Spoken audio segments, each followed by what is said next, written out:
Welcome back! Alright, let's dig in. We are going to start by going through a linear classifier. Now I can hear you saying, Steph, I thought this was a class on deep learning. Why the heck are we looking at linear classifiers?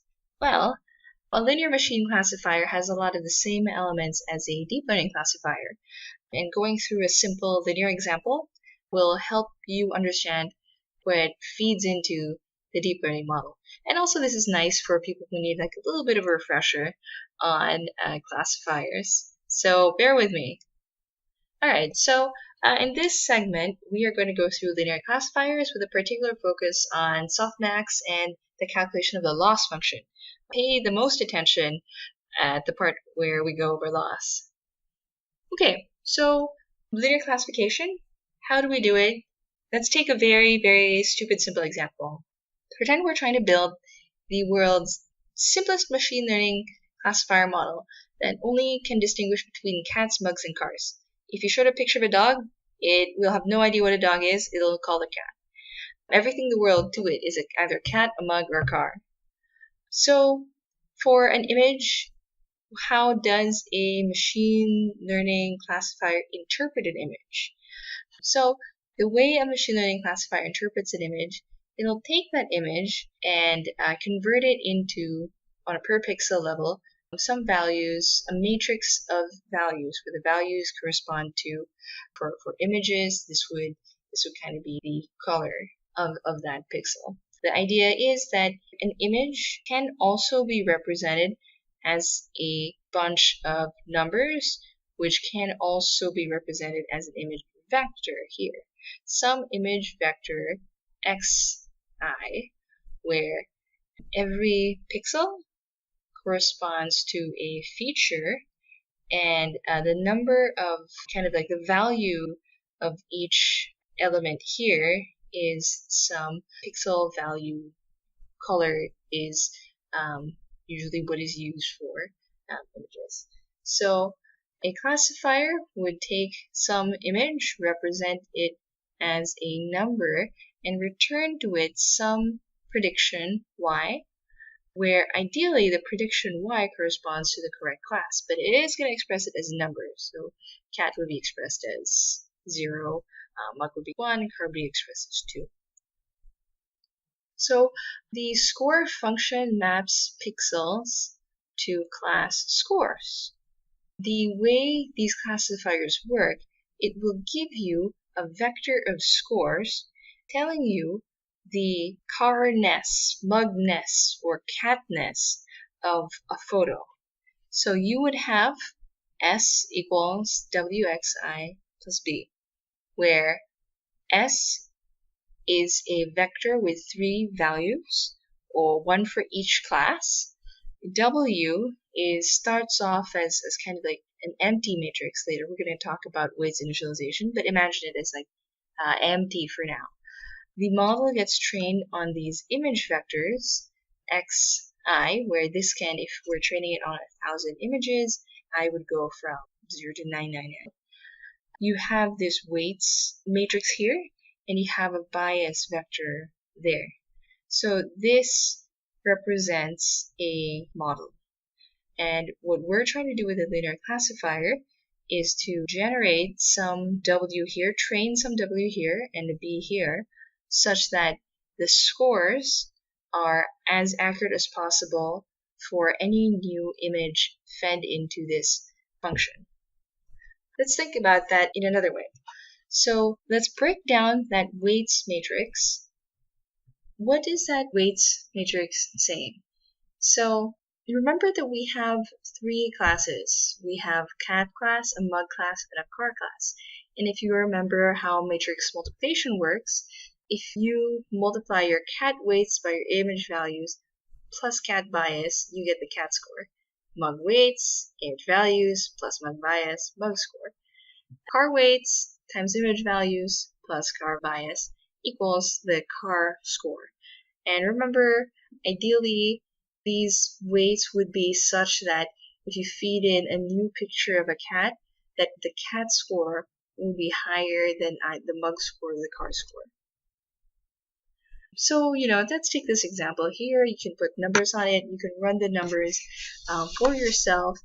In this example, given these weights, which we are training, this image, we would have these scores, and it is quite possible that this being the highest value is the predicted class, but this is actually the correct class.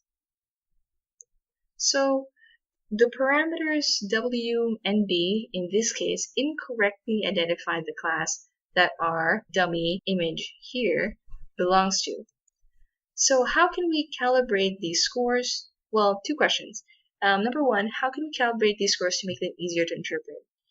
It's not very intuitive to think of negative 2.85, negative 0.86, and 0.28 in relation to each other. Second, how do we measure our unhappiness with the outcome? Because remember, we want to be updating the values of W and B such that the predicted class is ideally always the correct class. That is a fully trained model. So let's look at that first thing here. How can we calibrate these scores?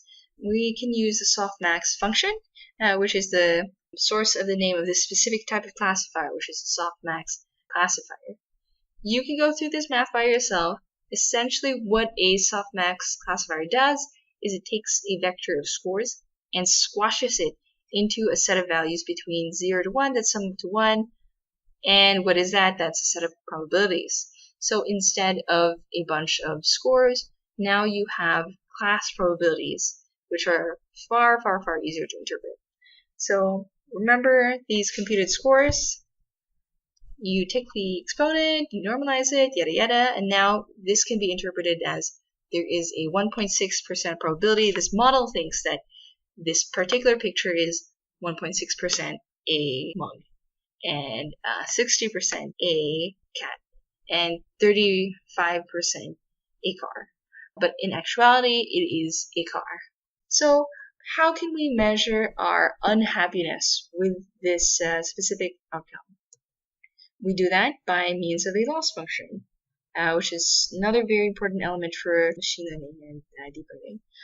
So intuitively, we want to have a classifier with a low loss. We want to minimize the output of the loss function. So how can we define a nice loss function? So we can take cross entropy loss in this case.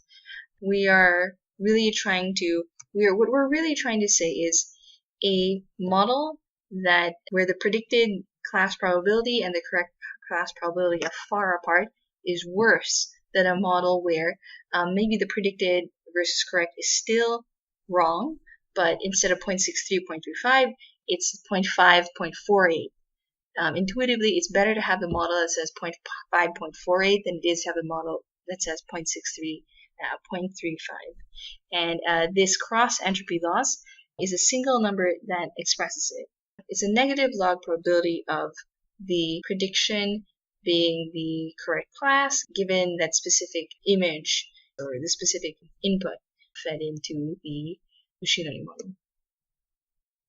So the one interesting question is why a negative log? Why bother doing a negative log? Why not just take the relative distance? So think about the nature of a negative log function. It takes this form, right? Why do we want to do this? We want the loss to be, instead of just running it in a normalized way, what we actually want to do is to punish a model for probabilities close to 0 and kind of reward it for probabilities closer to 1. So this is one type of loss function. This is actually something you can swap out if you were doing academic research on classifiers. You may also want to define your own loss function. This specific type of loss function is built to really nudge your models into having higher probabilities. But you can choose to define different loss functions, and this is definitely one of the pieces you want to keep an eye on when you are building your own models. Alright, in practice, if you remember our Softmax probability scores for the example, we are calculating the cross entropy loss. exercise, do the math on your own, calculate this. You'll find that the cross entropy loss for this specific image is 0.45. What we just did is to take some model with weights W, biases B, and some input vector xi, generate the scores, compare it against the actual class y, and then calculate the wrongness of this specific example. Given that we calculated loss for one specific example, is it fair to say that this score of 0.45 is representative of the model's correctness as a whole? No. You have to calculate that loss function for every image that you feed into this model. So the full loss across the whole training dataset is the data loss, which is the average, just taking the sum of all the loss scores for all elements in the training set, divided with 1 over n, which is really just taking the average of it. That's the data loss right there, plus the regularization loss. So let's kind of go into these new terms. Data loss, pretty straightforward to understand. Average loss over all examples. Let's talk about this regularization loss piece. But before we do that, I just want to spend a moment on a cool bit of matrix math that makes the case that if you know matrix multiplication, computationally, you can just do things much more efficiently. One really cool thing that you can do is to take this operation wxi plus b, and to calculate the score for a classifier, you have to run this thousands, if not millions of times, which ends up kind of expensive. You have to do a multiply plus add. That's two operations. But you can actually do like a bit of clever math, reduce two operations into a single operation w times x.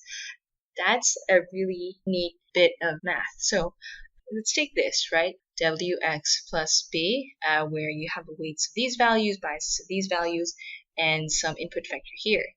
This is functionally equivalent to this here, where you can take the biases vector and just append that onto the original weights matrix to create a new weights matrix. And then what you do is for every feature, you simply add a additional element at the very end that has the value of 1. And that has this nice property of maintaining the values here, and that actually becomes additive. This is one of the interesting things about matrix multiplication and its implications on linearity. Any matrix addition, it can pretty much be expressed as a matrix multiplication operation, which is why we have taken w times x as our exemplar of classic machine learning purely linear classifiers. And computationally, this might seem simple if we're dealing with a matrix this small, but what we're doing is we are cutting in half the number of operations that we need to run when we're training this machine learning model, which is a very big deal when you're running it against millions of examples. So small things like that, if you're doing machine learning research, if you know your math, you'll really be able to improve your compute experience. There's a point at which brute force stops working quite so well. So, okay, regularization loss. So why would you have this second loss term? So this first loss term makes a lot of sense. It is basically the data loss of average data loss across the entire data set. Well, okay. But what is regularization loss? So the core principle behind regularization loss is the idea that there can be other matrices W such that L is the loss metric is equally small for both of those matrices. But we want to, in the case where L is the same, but there are 3 different options for W, we want to choose a matrix with simpler parameters. And that's what regularization does. Essentially, it adds a bit, it tilts the loss function in favor of the matrix where the values of the weights matrix are simpler. That's something that is helpful in terms of keeping the model more stable, making sure it doesn't overfit. We're going to go over that in more detail later, which is why it remains as a preview right now. So this is the full loss function. Some data loss term and some regularization loss term. Now, let's recap what we have so far. So we have so far something static. We have a function that maps pixels to class scores. We have a way for measuring our unhappiness with the classification outcomes. And next, what we want to do is to iteratively update the set of parameters W so that the loss function is minimized. And that's the whole operation and learning cycle, optimization, and learning cycle. All right, see you in a bit.